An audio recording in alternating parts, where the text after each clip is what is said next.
আচ্ছা, এই যে মিষ্টি কুমড়া আপনার সামনে রয়েছে, এটা জাতটা কি? এটা এয়ার মালিক সিরিয়ার ব্ল্যাক স্টোন। এটা আচ্ছা। আমি এবার নতুন চাষ করছি, আমি জি। দেখলাম না এটার ফলন অনেক ভালো, মোটামুটি অনেক ভালো। আচ্ছা, কিছুটা মোজাইক ভাইরাস ধরে, কিন্তু এটা ওষুধ দিলে ঠিক হয়ে যায়, কিন্তু ফলন অনেক ভালো। ফলক ভালো না? হ্যাঁ, অনেক ফলন ভালো। আচ্ছা, যদি এটা কখনো দেখতে অনেক সুন্দর জি এবং 2-3 কেজি ওজন হয়, সবার জি চাহিদা আর কি। বুঝতে পারছি। আচ্ছা, যদি এই আপনার এই ফসলে অনেক সময় দেখা যায় পোকামাকড় হয়, তাহলে আপনার কি উদ্যোগ নেন? অনেক পোকামাকড় গেলে এখন তো আমাদের যে কৃষি অফিসার গুলো আছে, জি। উপজেলা অফিসার, এরা তো আমরা জৈব উপায়ে প্রশিক্ষণ দিতেছে। জি। আমাদের কীটনাশক মুক্ত আমরা এখন সবজি চাষ করতেছি। আপনার তো দীর্ঘদিন যাবত এই কৃষির সাথে সম্পৃক্ত। যে আমি অনেক বছর ধরে আছি কৃষি সাথে সম্পৃক্ত। আচ্ছা আচ্ছা, তাহলে আপনার এইগুলো কাজ করতে সবসময় আপনার উৎসাহ হয় না, আপনার ভালো লাগে? অনেক ভালো লাগে আমার এইসব কৃষি কাজ করতে, আমার ভালো লাগে। হুম। 1 বিঘা জমি রাখছি, ওইখানে আমি এখন শশা লাগাবো। রমজান টার্গেট করে, জি। মানে জানুয়ারির প্রথম সপ্তাহে আমি 1 বিঘা জমিতে শশা লাগাবো। আমরা এখন চলে যাবো আপনার সরাসরি ক্ষীরা বাগানে। চলেন আমরা ক্ষীরা বাগানে চলে যাবো। দর্শক, আমরা জাকির ভাইয়ের ক্ষীরা খেতে আমরা অবস্থান করছি। তো দেখেন কত সুন্দর চমৎকার ক্ষীরাগুলা।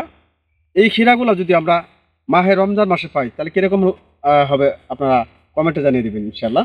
তো দেখেন খুব সুন্দর, এবং আমরা ইতিমধ্যে আমরা এখানে আরো কিছু দৃশ্য আপনাদের দেখাবো। এই দেখেন দেখেন, মাশাল্লাহ মাশাল্লাহ, অত্যন্ত সুন্দর। এই দেখেন ক্ষীরাগুলা, বিশাল আকারে একটি ক্ষীরা এখানে আমরা দেখতে পাচ্ছি। তো আসলে আপনারা আসুন আসুন আমাদের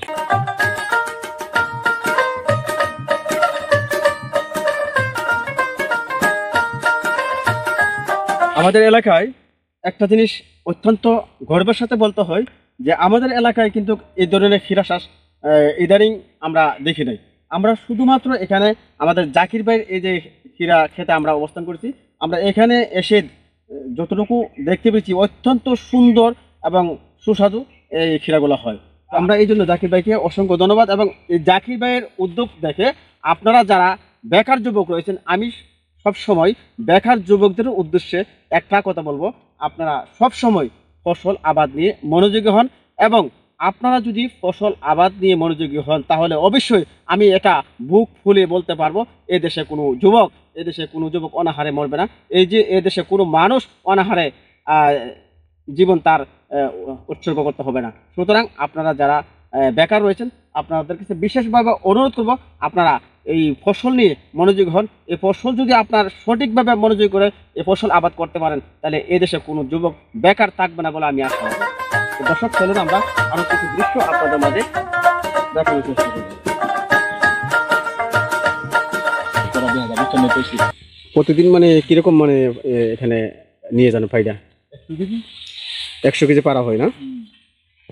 কত টাকা আপনার কেজি বিক্রি হয়? এখন তো 30 টাকা কেজি হচ্ছে, 100 কেজি মালের দাম 3000 টাকা নিয়ে বিক্রি। আচ্ছা আচ্ছা আচ্ছা।